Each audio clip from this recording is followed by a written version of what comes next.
Federal regulators appeared to defy a 2017 court ruling when they decided not to take greenhouse gas emissions into account as part of their review of natural gas pipeline applications. Last year, a federal court ruled that the Federal Energy Regulatory Commission (FERC) must fully consider the so-called downstream effects of a pipeline project's greenhouse gases, particularly the effects of emissions from natural gas-fired power plants that contribute to climate change. But in a 3-2 vote, FERC ruled Friday that federal laws do not require it to consider greenhouse gas emissions caused by the production or consumption of natural gas that would inevitably result from the approval of a pipeline project. The policy change wasn't announced in its own separate order.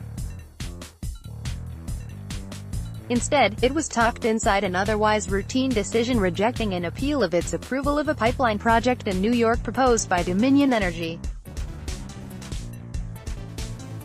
Environmental groups and climate change activists have tried for years to get federal regulators to take greenhouse gas emissions into account when they review a natural gas pipeline application.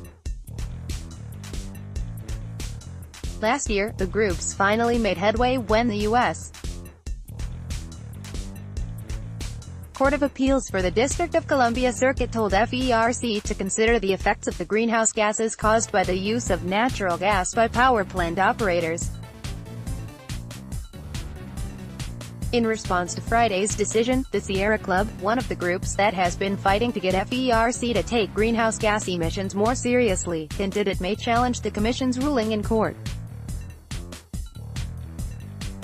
The permit for constructing Florida's Sabal Trail project has been vacated. The people demanded FERC do its job, and FERC refused.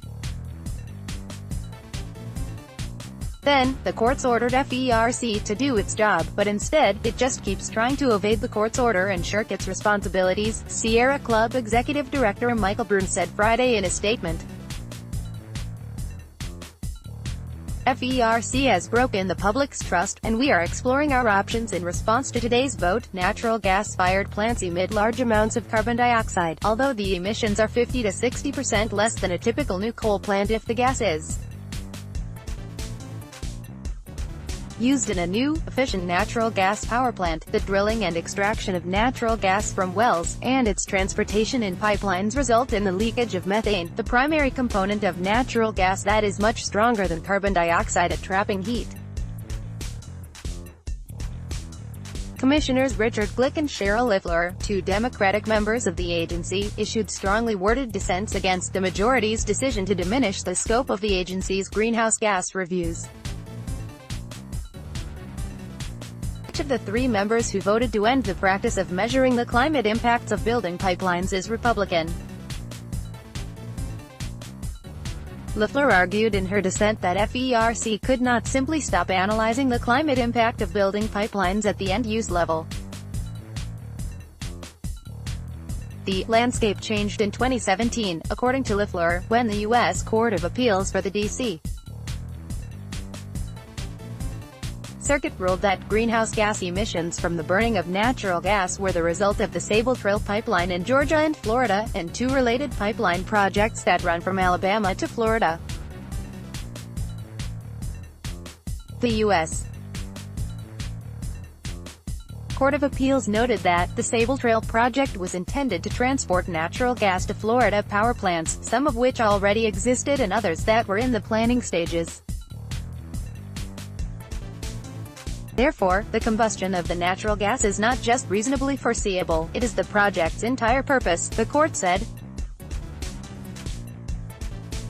The Sabal Trail case was the first to successfully challenge FERC's greenhouse gas emissions analysis. This decision clearly signaled that the Commission should be doing more as part of its environmental reviews, Leffler said Friday in her written dissent.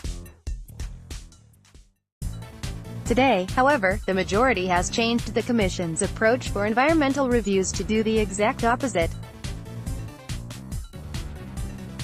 Rather than taking a broader look at upstream and downstream impacts, the majority has decided as a matter of policy to remove, in most instances, any consideration of upstream or downstream impacts associated with a proposed project.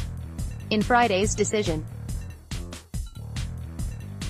FERC argued that it cannot consider how a pipeline project would affect climate change when it does not receive enough information to assess how authorizing the new pipeline facilities will have on the production and consumption of natural gas. In his dissent, Glitch said the principal reason the Commission does not have adequate information is because it did not ask for it. The National Environmental Policy Act, the cornerstone of the U.S. environmental law, does not permit federal agencies like FERC to so easily shirk their responsibilities to consider environmental consequences, Glick said. Rather, the law requires that an agency must use its best efforts to find out all that it reasonably can, he said. FERC has several opportunities throughout its review process of a pipeline application to request information from the pipeline developer about the source of the gas to be transported, as well as its ultimate end use. Without making such requests, FERC should not be able to fall back on the excuse that it lacks meaningful information to satisfy its obligations under federal laws to identify the reasonably foreseeable consequences of its actions, Glick said.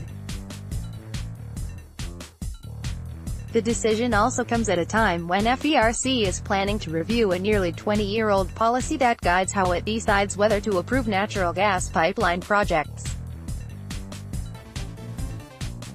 Glick said he is particularly disappointed with the timing of the policy change, given that the broad review will include how greenhouse gas emissions are assessed. Critics of FERC, who view the agency as a rubber stamp because of its history of approving almost every natural gas infrastructure application it receives, are hoping the policy review will lead to fewer pipelines getting permits. They believe that the existing network of natural gas pipelines is adequate to serve the nation's natural gas needs. Full dissenting statement, right arrow https://t.co/9iom6kjyardspic.twitter.com/xmayagwak, Rich Glick, at Rich Glickferk, May 18, 2018. In his dissent, Glick also expressed the importance of considering climate change when determining whether to build a natural gas pipeline. Climate change poses an existential threat to our security, economy, environment, and, ultimately, the health of individual citizens, he wrote. Unlike many of the challenges that our society faces, we know with certainty what causes climate change. It is the result of greenhouse gas emissions, including carbon dioxide and methane, which can be released in large quantities through the production and the consumption of natural gas. As an agency of the federal government, FERC must comply with its statutory responsibility to document and consider how its authorization of a natural gas pipeline facility will lead to the emission of greenhouse gases, contributing to climate change, he said. For one reason or another, FERC has resisted calls from the public and the courts to consider climate change when considering whether to approve a natural gas pipeline project. FERC is like the child who would rather stuff everything under their bed than clean their room. Unfortunately, when it comes to climate change, out of sight is not out of mind, Brun said.